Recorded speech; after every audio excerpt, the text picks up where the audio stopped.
My life was pretty ordinary.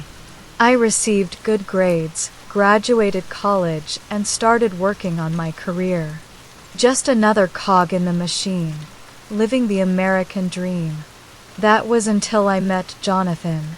From the moment I saw him across the room, the first thing I could remember thinking was how handsome he was. He was in a nice three-piece navy suit with a trimmed beard, and a hairstyle that would make Jimmy Neutron jealous. The craziest part was that he walked right up to me and offered me a glass of champagne. "Hello, my name is Jonathan. Besides calling you Pretty Eyes, what is your actual name?" He was so smooth. I giggled like a schoolgirl and responded, "Briana, Briana Pretty Eyes." I said to him with a wink of my right eye. He joined me in laughter and looked me up and down. "I've got to say, with my suit and your navy blue dress, we match perfectly. People are gonna assume that we did this on purpose," Jonathan stated while his grin never left his face. I took a sip of the champagne and gave my response. "Well, who's to say that we didn't? Maybe fate brought us together." I was putting it on strong, and he was taking the bait. "Maybe it did," he said as he sipped his champagne flute. He then asked me what I was doing after the party, and I told him that I was just going to go home, get out of my ridiculous outfit, and watch New Girl for the millionth time. "Maybe I can assist in taking that outfit off," he said in a flirty tone. He then informed me that that was his favorite show and began quoting his favorite parts. "Handsome, funny, flirty, and he watches New Girl? It's like this guy was made in a lab for me. I'm sure you would be the perfect assistant for that endeavor," I said to him as I batted my eyes, ending with another wink. We went back to my place and the rest of the evening was a blur. The only thing I can remember was the electricity that bounced between us. We began seeing each other on a regular basis, and he eventually proposed to me 1 year later. We were in Aspen, Colorado skiing when we got to the mountaintop, and he dropped to one knee. It was the most beautiful and breathtaking moment of my life. I of course said yes, with zero hesitation. After we got married, we settled in a starter home in the suburbs of Albuquerque. After we got moved in, he informed me that he got a new job working for Sandia Labs. Since it was government work, he wasn't allowed to disclose what he did because everything was classified. I didn't even argue with him, and I understood completely. On top of that, he told me that the spare bedroom needed to be converted into an office for his work. He also said that legally I wasn't allowed to see anything in the office, and I wasn't allowed to go in there. Once again, I agreed. Another interesting part about my marriage was even though I had a college degree, I wasn't allowed to get a job. He would provide for our household, and I wouldn't have to work a day in my life ever again. Which was great because a few months later, I woke up feeling nauseous, and I know this is TMI, but I missed my period. I took a pregnancy test and it came back positive. Jonathan and I were expecting our first child together. When I told him I expected him to be a little excited, but instead he reacted cold and clinical.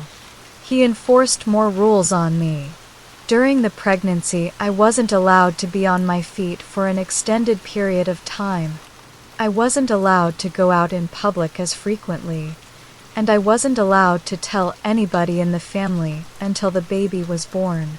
I'm not sure why he acted in such a way. This wasn't the Jonathan I married. However, I just chalked it up to him being protective and wanting the baby to be as healthy as possible. So once again, I agreed to his terms. 6 months into the pregnancy, I began to have cabin fever and boredom creep into my everyday life. There was only so much TV I could watch throughout the day, so many books that I could reread, and so many times I could scroll through social media before I wanted to blow my brains out. So I went behind Jonathan's back a little bit, and started doing chores around the house when he wasn't home. I had to have something to do in my life, or I was gonna go crazy before I popped this baby out. So one day, I was vacuuming the hallway when I noticed that there was a partial footprint leading into the office. I know I wasn't allowed to go in there, but that footprint had to go for my sanity's sake. I rotated the door knob, and it was unlocked to my surprise. I went under the kitchen sink, and grabbed some carpet cleaner and a brush to clean the footprint. After that was finished, I looked over at Jonathan's desk. It was a nice acacia wood desk that I had never seen before. I walked over to the desk and saw scattered papers all over as well as the filing cabinet slightly open. I tried not to touch anything, but when I started leaving my pregnancy belly swiped a bunch of papers off of the desk. I gasped so loud I thought my chest was going to explode. I just quickly picked up the papers and put them back on the desk. Between a couple of pieces a card fell out. When I picked up the card and examined it, it was a driver's license. It was Jonathan's driver's license. However, I had to do a double take because the driver's license said it didn't expire until 2062. Also, according to the ID, Jonathan's first name was Isaac and Jonathan was his middle name. His full name read Isaac Jonathan Townsend. I figured it was some kind of typo or mundane mistake with his name. I then discovered that when I hit the desk with my stomach, the mouse had shifted on the computer and taken it out of sleep mode. What I saw on the screen made my eyes widen. On the screen was a document that had a picture of me from my college graduation, and in a red font over my face the words "The Chosen" were written across it. I was fully invested at this point. The document included bullet points with time frames which included my ovulation cycle, my periods, and dates that would be perfect for conception. In the middle there were a few hyperlinks. As I clicked on the first one, an audio file started playing. Good evening. This is Reverend Scott Garvin of the Church of the Seventh Seal. The date is June 18th, 2058. Your sole mission, Isaac, is to travel back to 2024 and locate Miss Briana Overstreet. You must court her, marry her, and fornicate until pregnancy occurs. This woman will bring the birth of the chosen. The prophecy must come true, and you are our only hope. We are counting on you. Do this, Isaac, in the name of our Father. Once again, this is Reverend Scott Garvin of the Church of the Seventh Seal, over and out. I couldn't believe what I was hearing. Travel back to 2024? Fornicate? The Chosen? All of these questions began running through my head like a hamster on a goddamn wheel. I of course had to click on the next link. Good evening once again. This is Reverend Scott Garvin of the Church of the Seventh Seal. The date is August 7th, 2058. During the pregnancy, Miss Overstreet is not allowed to do any extracurricular activities.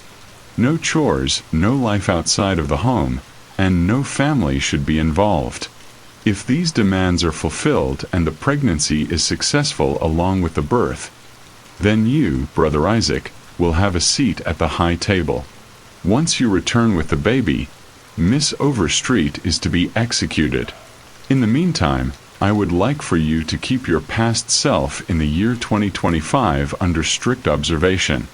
I have sent you another link to the information, though I'm sure you remember where you lived growing up. This part of the mission is also crucial. Once again, this is Reverend Scott Garvin of the Church of the Seventh Seal, over and out. The third and final link took me to documentation of a child.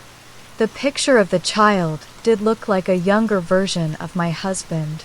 He was currently in the 3rd grade at Valencia Elementary School. His home address was posted below that. I pulled my phone out of my pocket and took a picture of the document. I closed out of everything that I had opened and put the computer back in sleep mode. I put all the papers back as best I could and got out of that office as fast as I could. So the plan was to impregnate me with the child that will bring the end of times? After the child is born, I am supposed to be put down like a dog. More questions began to flood my brain. I couldn't help but grab my stomach and cry out. My baby, our baby was destined for terrible things. If I went through with this pregnancy, my life and countless others could be in jeopardy. I took out my phone and looked at the document again.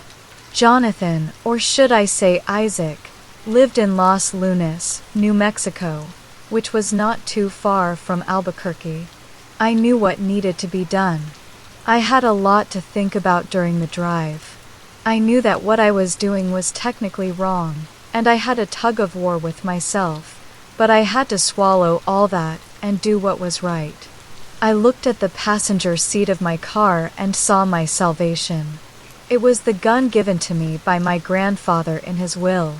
I never had use for it, but boy did I today. I pulled up to the house and saw a basketball hoop, a bicycle laying flat on the grass, and a bunch of foam Nerf darts everywhere. This was definitely the place. I said a little prayer, took a deep breath, and got out of the car with the gun tucked in my waistband. I walked up to the front door and rang the doorbell. Much to my surprise, a little boy answered. There he was standing right in front of me, little 3rd grader Isaac. He tilted his head in confusion. "Can I help you, ma'am?" he said with the tiniest voice. I started crying profusely as I pulled the gun out. He dropped his toy spaceship and put his hands up. He looked so scared, and I had second thoughts about what I was doing. All of a sudden I heard a voice booming from behind me. "Briana, what the fuck are you doing?" I turned around, and it was my husband. He was running up to me. "Stop, don't do it. I need a seat at the high table." I just closed my eyes and pulled the trigger. Bang! When I opened them, I saw a little boy's shirt turn crimson. He stumbled back and fell to the floor. He was dead. When I turned around, my husband was still running towards me. He let out a scream just as he disappeared into nothing. He was gone. I shook off the heat of the moment and ran back to the car. I flew out of that neighborhood like a bat out of hell. The entire way home, I kept looking in my rearview mirror, expecting sirens from a police car, a government vehicle, anything really. There was nothing. I pulled into my driveway and sat in the car and cried. Through misty eyes, I saw my stomach shrink as I wiped the tears. I could see it going back to its normal state. No more pregnancy.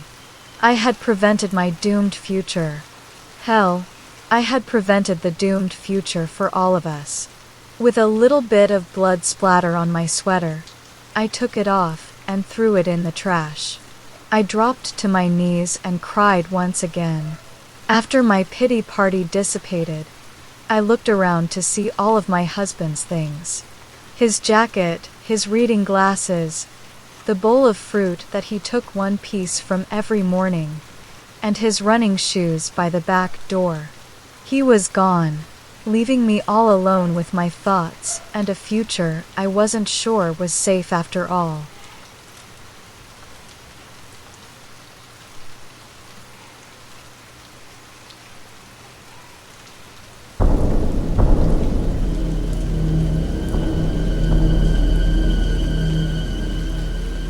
After 3 days of living off cigarettes and strong coffee, I made it to the final room of my aunt's house that needed to be cleaned, which was the living room.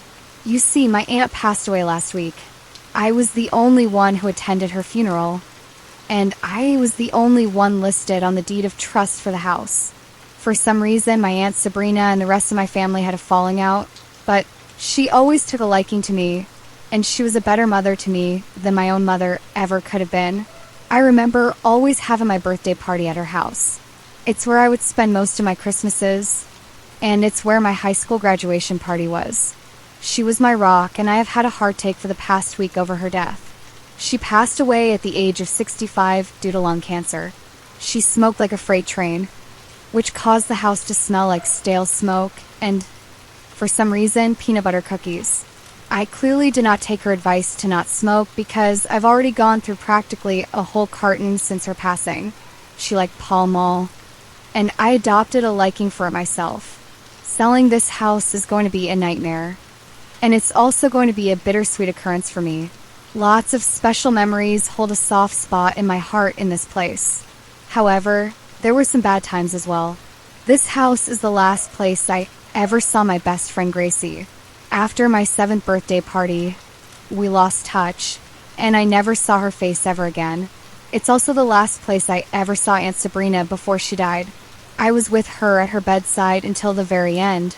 All I have to say is fuck cancer. As I approached the old school CRT, surrounded by a heavy wooden entertainment center, I decided to go through each door and drawer it consisted of. Most of it was filled with dust and cobwebs, but there was one particular one underneath the TV that housed a shoebox. The shoebox had old VHS tapes with labels on them. Certain ones were things like New Year's Eve Ball Drop 2000 and the O.J. Simpson trial. And there was one that was just labeled Summer 1998. That one struck a chord in me because that was the summer of my 7th birthday. I decided to boot up the old TV and VCR and popped it in. The video started blurry and pixelated with black and white snow on the screen. It eventually cleared and showed footage from a camcorder. The timestamp was July 24th, 1998, which was my 7th birthday. There I was sitting at the kitchen table in my pink party dress with a purple ribbon, smiling at my double chocolate birthday cake. Chocolate on the inside and chocolate on the outside, even with its washed out colors. My mouth salivated just looking at it. A big purple 7 candle was on top. Standing to my left was my Aunt Sabrina. Everybody was singing me happy birthday as I closed my eyes, made a wish, and blew out my candle, just standing there in front of the TV. I couldn't help but shed a tear looking at my aunt as I put my hand on the screen. It morphed through the television. Like a vortex, I was sucked into the TV. When I opened my eyes, I saw the world in VHS quality. The colors were washed out and a little blurry. I looked down and I was in my 7-year-old body. I gasped as everybody around me was still applauding after I blew out my candles. "What did you wish for, Becky?" said a child's voice to my right. I looked over and it was Gracie. She was wearing her pink Power Ranger Halloween costume. She never took it off that entire summer. Her parents would force her to wear regular clothes to school. But once she got home, it was morphin' time. I wished for the new Barbie's dream house for my birthday. I said off the top of my head. Gracie giggled and just said, "Okay," as she walked out of the kitchen.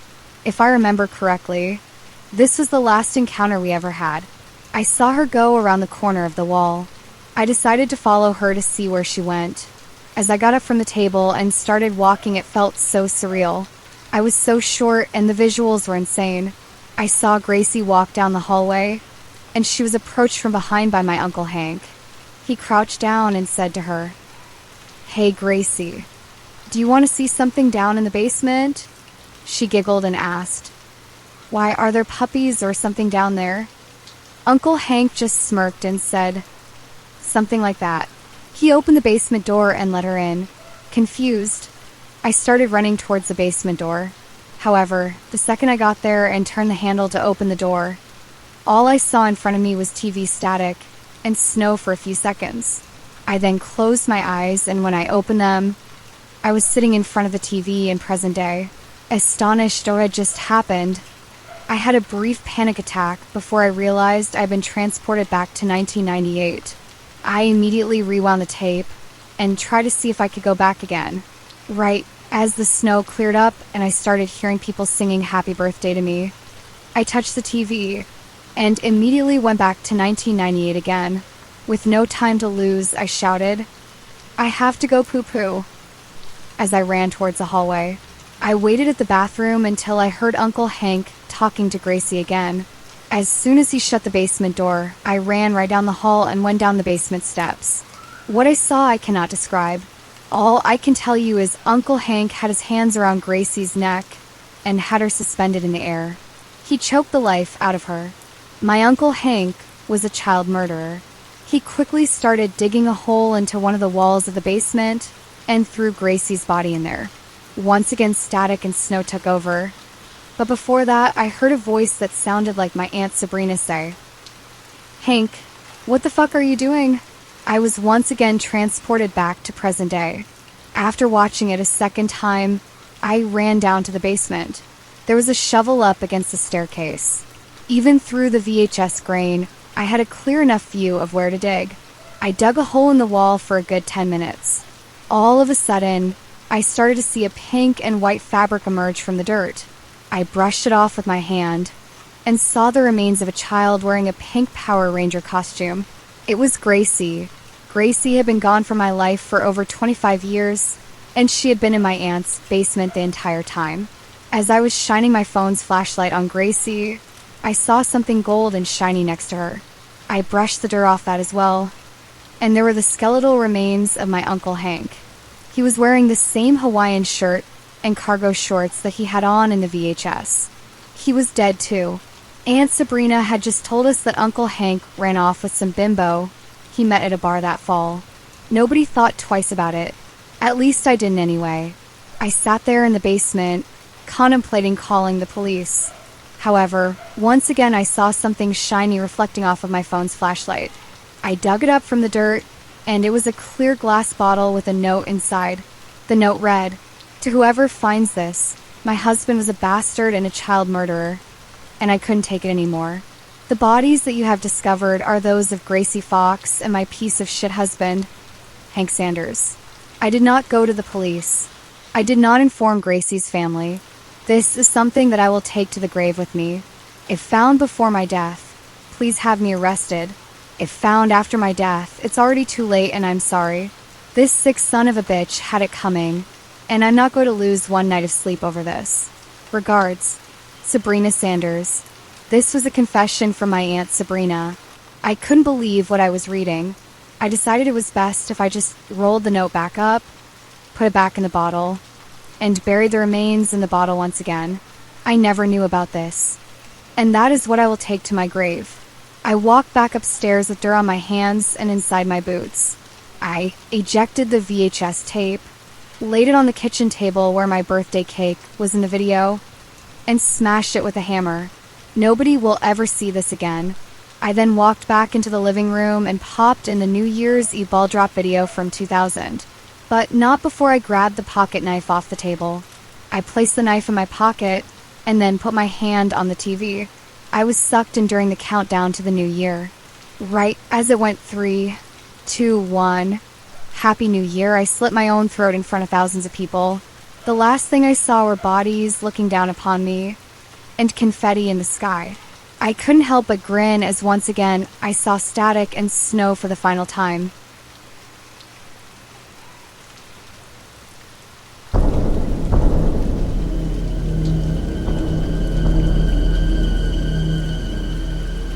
I've always felt like I was born in the wrong time. Then again, I also love my technology. As an MIT graduate, I was always a little bit smarter than my siblings and even my parents. It must have skipped a generation except for me. I always had a fascination with the California gold rush. I would do presentations over it in school. I would read libraries worth of books about it, and would even fantasize about what it would be like to be alive during that time. Then one day it occurred to me that I could combine my research of the gold rush and my book smarts and develop my own time machine. However, with this time machine, I wasn't planning on coming back. I was going to live my life in 1849 until the day that I died. I won't bore you with the details on how I constructed the time machine, but it was a lot simpler than some would think. I crunched the numbers into the device, which was about the size of a car tire. I had found an old satchel at a thrift store, and I put the appropriate clothes, food, and literature in my pack. I left a note behind on my desk that I knew nobody would ever read, because I had alienated anybody that gave a shit about me years ago. I commenced my time travel at the push of a button and never looked back. Before I knew it, I was standing on the outskirts of what is modern-day San Francisco. Back in 1849, it looked a little scarce. I hit the old dusty trail and walked into town. I figured I better get some time-appropriate clothes as I walked into the general store. There I bought clothes, a 6-shooter, and a map of the town. I proceeded to walk across the street to a hotel that I planned on staying at for a while until I could buy a house for an apple or something like that. Catty corner from the general store was a saloon. I walked in standing tall, walked right up to the bartender, and asked for a shot of whiskey. "You're a new face. You're not from around here, are you?" the bartender asked as he was pouring me the shot. "No, sir, I ain't," I responded as I threw back the shot, asking for another one. "Hell, nobody is. Ever since they found gold in those mines, people have been coming from all over the country. Overcrowding and being rude is all hell. It's good for my business, however."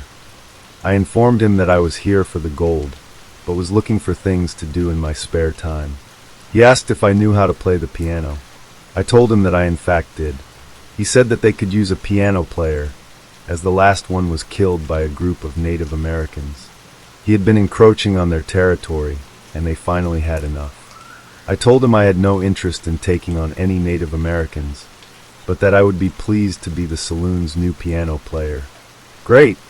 Best I can do is $8 a day. Take it or leave it," the bartender said. "By the way, name is Murphy," he said as he stuck his hand out for me to shake. "Corey, pleasure," I said in response as I shook his hand. Not even in 1849 for a day, and I'm already making the equivalent of $335 a day in modern times. This is going to be an easy way to live. I threw back another shot of whiskey, grabbed my pack, and left. Murphy told me I would start tomorrow. I went back to my hotel feeling a little buzzed. I'm not sure if it was the whiskey talking, but I felt happy as I drifted off to sleep. The next morning still felt surreal. A part of me thought that it was just a dream, and the other part of me was overjoyed for being where I am right now. In 2026, I didn't have much going for me.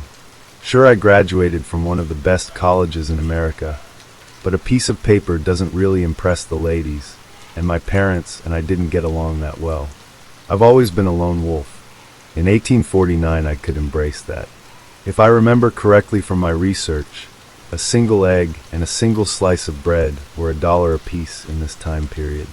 Those are going to have to be scarce luxury items for me once in a while. I would have to get used to the regular diet of the time, which is beans, bacon, and hard bread. Considering I come from a generation where we have bacon with everything, this is something that I would not have a hard time adjusting to. I would also have to be careful about fruits and vegetables because scurvy was a big thing. I don't want to get the equivalent of getting dysentery on the Oregon Trail. I know I probably wasn't supposed to, but I did bring my phone with me along with a power bank. I could develop a device later that I could charge it without needing a plug-in. But right now I was studying songs to play on the piano. Songs ranging from Mozart to classic rock and a few modern-day songs. I'm about to blow these people's minds. My first day as a piano player went off without a hitch. I was expecting some outlaws or firefights to occur, but people were either too busy working in the mines or trying to live their own lives. I decided to go easy today and play nothing but classical piano, Mozart, Beethoven, Chopin, that kind of thing. Murphy was impressed with my playing ability and gladly gave me my $8 for the day. He offered me some of the free food left over from my session, and of course it was bacon and beans. I thanked him and scarfed down that food like it was a 5-star meal. Plus it was free, so no complaints. That night I went back to my hotel room. I paid the front desk $2 for another night. I began running the numbers about how much I would make a week and doing some research on pricing at the general store. I knew what I could buy and what I should stay away from for the moment. Being that I only had $6 to my name, I knew that was about to change as I was looking at more pages of sheet music I had downloaded on my phone before my travels. The next evening was a bit of a slow crowd. Then again, it was the middle of the week. I was really banking on the weekend being busy. I played the usual stuff and got a couple of requests from the patrons. On top of my $8, I walked out with an additional $5 in tips. Once again, I got a free meal from Murphy and got to know him a little bit better. He has a wife and 2 little boys. However, the youngest is pretty sick, and so he works at the bar pretty much non-stop to pay for medicine. A couple of days went by, and it was pretty much just the same. Work started off slow in the beginning, and I made a couple of dollars in tips. Then all of a sudden a big crowd came in, and they were clapping and cheering the guy leading the pack. He had just struck gold, and he was buying everybody rounds at the bar and requested the Hangtown fry meal, which was an omelet with bacon and oysters. It's the equivalent of surf and turf from my time period. This miner walked up to me with a strut and placed a handful of coins in my tip jar. He asked me to play the fastest song that I possibly could. I dipped into my bag of tricks and started playing through the fire and flames on the piano. They had no clue that this song was a classic, but they enjoyed the hell out of it.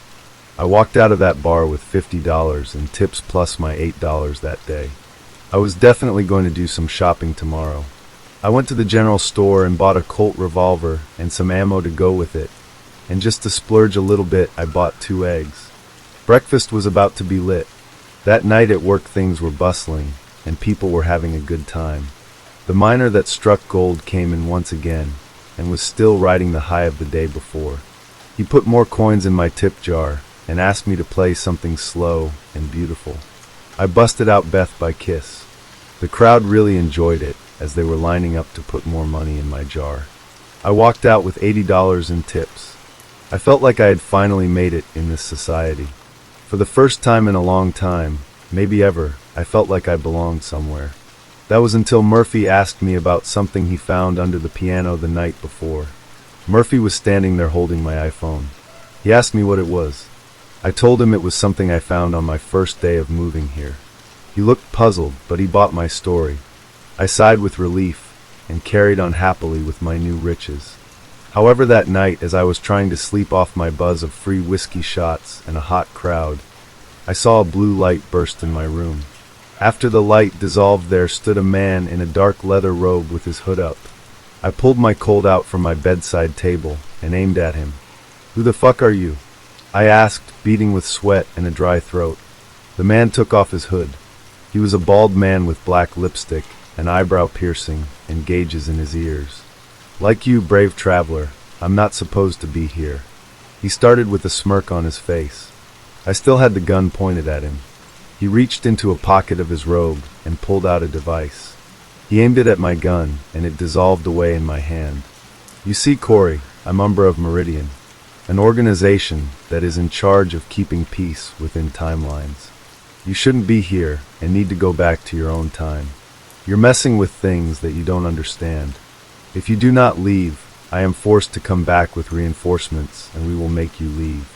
I told him that this was my destiny, and that he needed to leave me alone. I told him to look the other way and nobody would get hurt. He just snickered at me as he turned around.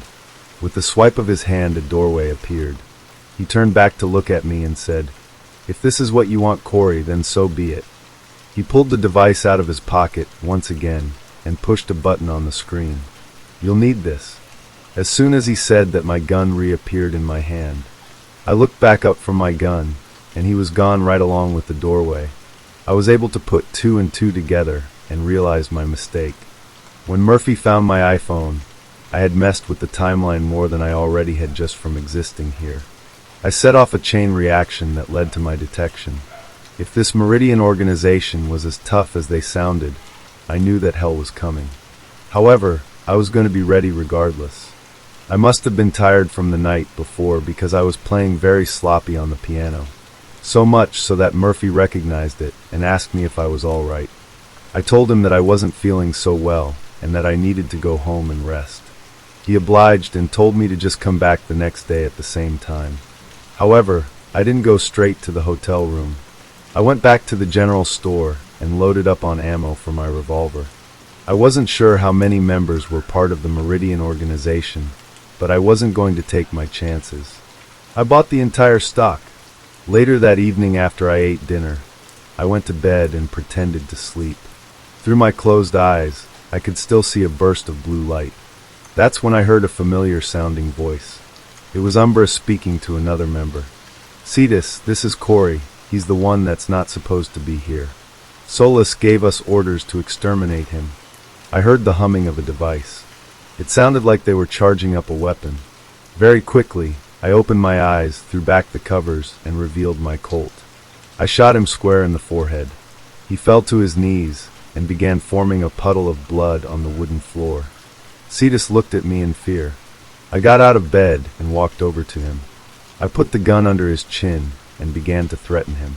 "You tell your chicken shit organization that I'm not going anywhere. You tell them that I killed Umbra and that if they come here, I will do the same to them." I shot him in the shoulder and told him to send the message for me. Hastily, he summoned a doorway and ran into another dimension. The message had been sent, and I hoped it would find them well. I was up all night cleaning up the body and the blood in my hotel room. I wasn't able to get most of the blood up, but I told the guy at the front desk that I had a massive nosebleed. He said the best that they could do was put a rug over it. Before that, I wrapped Umbra's body in bed sheets and dragged him over to the farm behind the hotel. There was a pig pen, and I threw his body in there. Pigs will consume everything, including bones. Umbra would never be seen again. That evening I was on fire on the piano. I played Great Balls of Fire by Jerry Lee Lewis, and was about the midway point of Piano Man by Billy Joel. Right before I got to the final chorus of the song, 10 blue flashes of light appeared all over the saloon. They were all robed in black leather material, and they began opening fire on me. The locals didn't understand what was going on, including Murphy, and they all started shooting at the organization members. A few of the cowboys and the miners were killed, but every single member of the organization was also shot. That was until all of a sudden time froze. Murphy, everybody with the guns, and even the blood stopped seeping out of the dead organization members. Another portal appeared, and once again it was Cetus. He looked a little angrier than he did the last time I saw him. "That's enough. This is your final chance, Corey. You can leave quietly, or you will face the wrath of Solus. Those are your two options."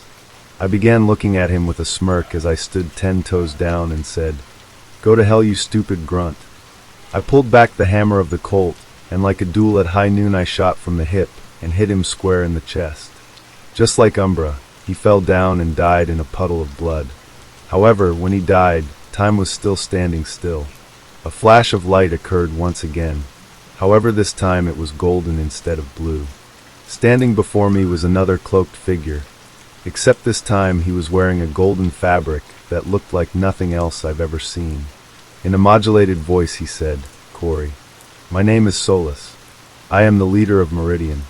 Since you took it upon yourself to perform genocide on my people, I'm afraid this is where it ends for you." Even through a disguised voice, I was not intimidated. All your organization had to do was leave me in 1849 in peace, and none of this would have happened. You chose this. Their blood is on your hands. He scoffed at me and said, "Their blood is the sacrifice they made for this organization. All 13 of us served a purpose. If theirs was to die, so be it." What he said was cold and calculated. He reached underneath his robe and pulled out a futuristic-looking laser gun. He aimed and fired at me, but I was able to duck behind the piano at the last moment. He began firing off multiple shots over and over again until the piano was nothing but a hunk of hollow wood. "Come out from behind there, Corey. It's over." I looked down on the floor and noticed a whiskey bottle that had rolled under the piano. I picked it up and threw it across the bar. As it shattered against a wall, Solus became distracted and looked towards the sound. That was all I needed to fire a shot into his back. As he stumbled, I shot him 2 more times. He finally fell to the floor. I ran over to him with my gun still aimed at him. I turned him over and removed his hood. What I saw sent chills down my spine and goosebumps took my body hostage.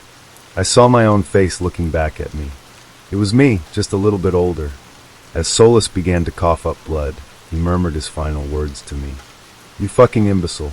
What you have just done will destroy the world." The light in his eyes went out, and his body went limp. I had won.